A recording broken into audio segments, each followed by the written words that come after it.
Paramashivoham.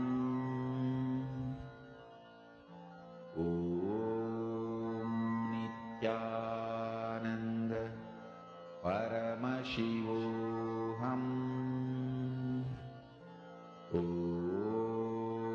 Nityananda Paramashivoham. Om Nityananda Paramashivoham. Om Nityananda Paramashivoham. Om Nityananda Paramashivoham. Om Nityananda Paramashivoham. Om Nityananda Paramashivoham.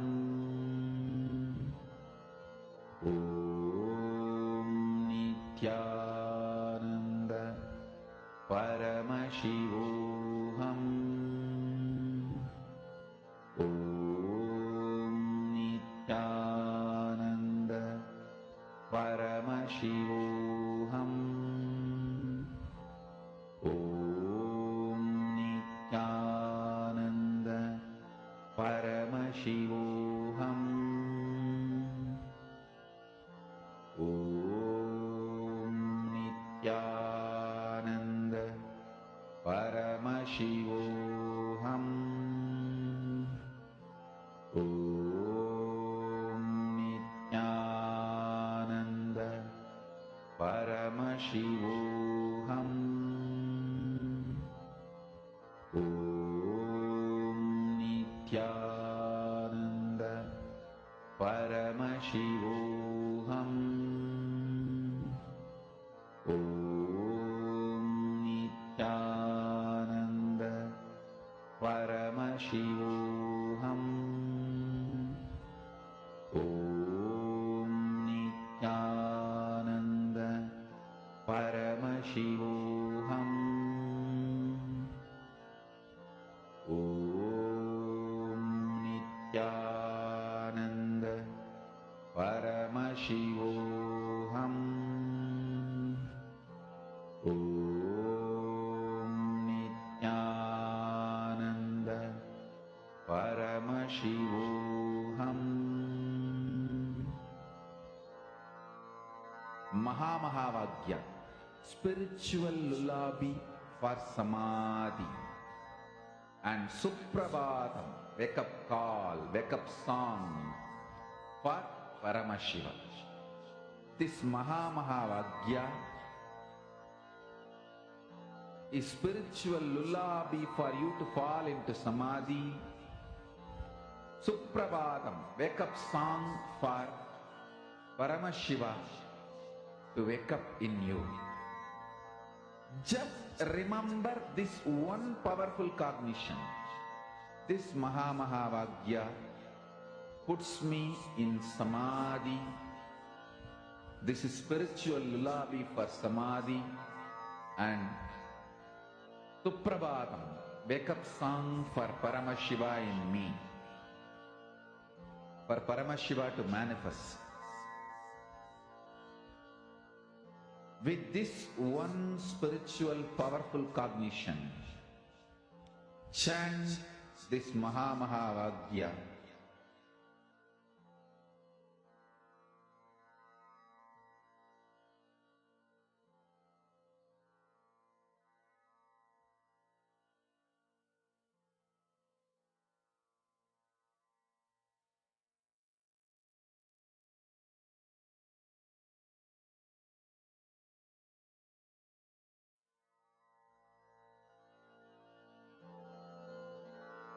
Mahamahāvāgya, spiritual lullaby for samadhi, and Suprabhatam, wake up call, wake up song for Paramashiva. For Paramashiva to manifest.